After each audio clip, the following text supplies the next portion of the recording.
নমস্কাৰ দৰ্শক বন্ধু, আৰম্ভ কৰিবলৈ লৈছোঁ নতুন ধাৰাবাহিক অনুষ্ঠান জনগোষ্ঠীয় লোকসাধুৰ কথন এটি বনৰীয়া যাত্ৰা।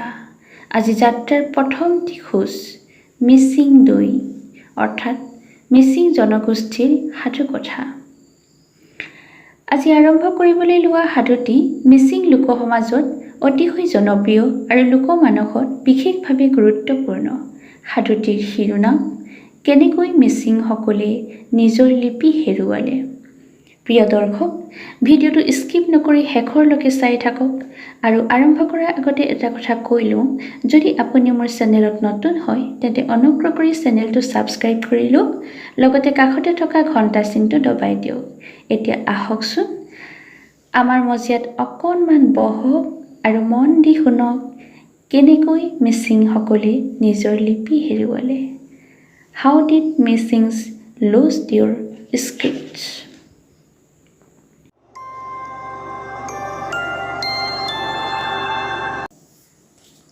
বহু যুগৰ আগতে দৈং বাবু নামেৰে এজন জ্ঞানৰ দেৱতা আছিল।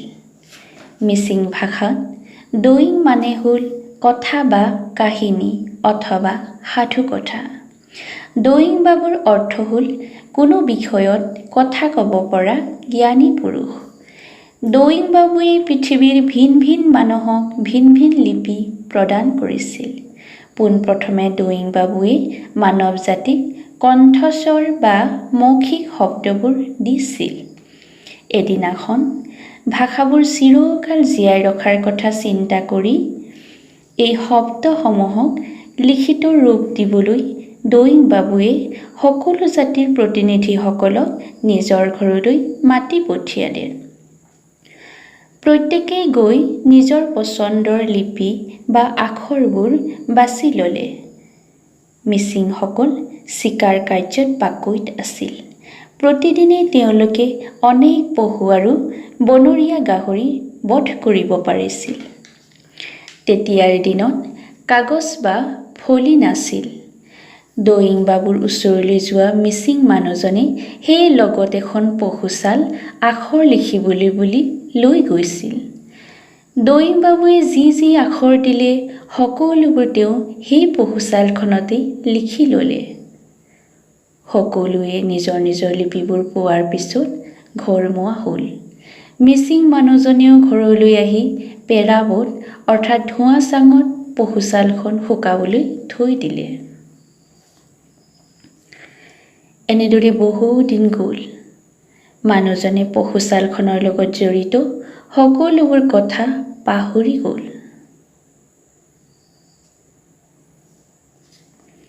এদিনাখনৰ কথা, তেওঁ চিকাৰত একো এটা বনৰীয়া জন্তু ধৰিব নোৱাৰিলে।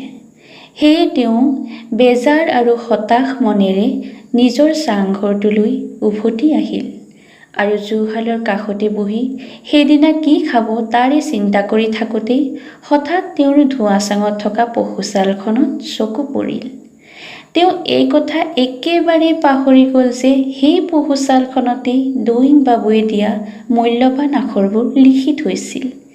সেই সময়ত তেওঁৰ মনত কেৱল এটা কথাই খেলাইছিলে যে পহুচালখন এতিয়াও খাব পৰাকৈ যথেষ্ট কোমল আৰু ৰসাল হৈ আছে। তৎক্ষণাত তেওঁ ধোঁৱা চাঙৰ পৰা পহুচালখন নমাই আনিলে আৰু জুইত সেকিবলৈ ধৰিলে।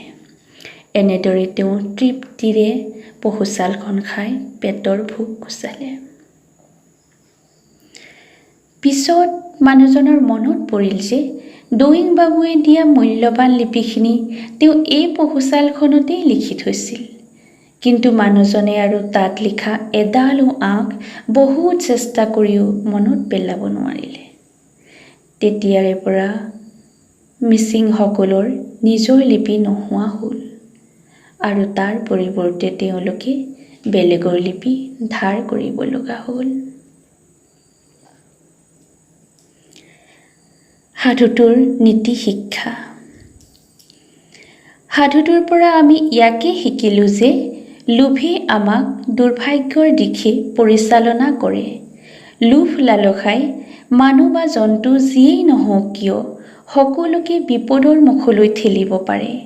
আমি নিজৰ মনটো নিয়ন্ত্ৰণ কৰিব পাৰিব লাগে আৰু যিকোনো অসুবিধাজনক পৰিস্থিতিত ধৈৰ্যশীল হ'ব লাগে।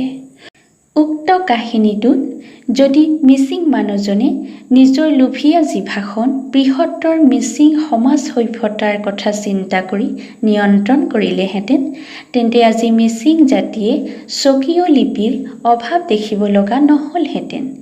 সেয়ে আমি আমাৰ আৱেগিক তাগিদাক আনৰ মংগলৰ অৰ্থে নিয়ন্ত্ৰণ কৰা উচিত, কিয়নো লোভ লালসা সদায়ে হানিকাৰক। লোভ লালসাই আমাৰ সাধুতা আৰু বিনম্ৰতা নষ্ট কৰে। সাধুটি মনোযোগেৰে সম্পূৰ্ণকৈ শুনাৰ বাবে ধন্যবাদ। নিজেও শুনক, আনকো শুনাওক, কাৰণ সাধুকথাই আমাৰ সাধুতাক সুৰক্ষিত কৰে।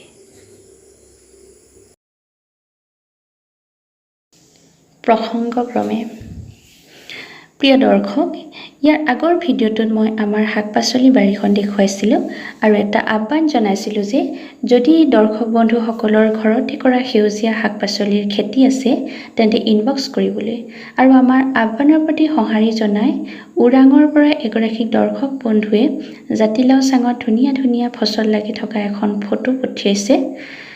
তেখেতৰ নাম আকলিমা খাতুন। ফটোখন পঠিওৱাৰ বাবে ধন্যবাদ খাতুন বাইদেউ।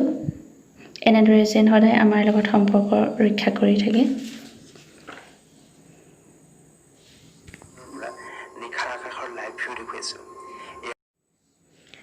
প্ৰিয় দৰ্শক, শেষত আপোনালোকক এটা অতি আকৰ্ষণীয় বিষয়ত প্ৰতিবেদন কৰা নতুন ব্লগছৰ বাৰ্তা দিব খুজিছোঁ। আমাৰ বিশ্বব্ৰহ্মাণ্ডৰ সৌৰজগত পৰিয়াল আৰু হাতীপতি তাৰকা ৰাজ্যখনে আমাৰ মনত সদায় কৌতূহলৰ সৃষ্টি কৰি থাকে, নহয় জানো? এই বিষয়ে সহজ সৰল ব্যাখ্যাৰে এণ্টাৰমেনিয়া চেনেলে আমাক বিভিন্ন কথা জানিবলৈ সুবিধা কৰি দিছে। গতিকে বন্ধুসকল, আশা কৰোঁ চেনেলটো ছাবস্ক্ৰাইব কৰি ভিডিঅ'বোৰ নিয়মীয়াকৈ আপোনালোকে উপভোগ কৰিব পাৰিব। প্ৰিয় দৰ্শক বন্ধু, আকৌ এটি সাধুলৈ গধূলিৰ পদূলিত একেলগে বহাৰ প্ৰতিশ্ৰুতিৰে আজিলৈ বিদায় মাগিলোঁ। শুভৰাত্ৰি।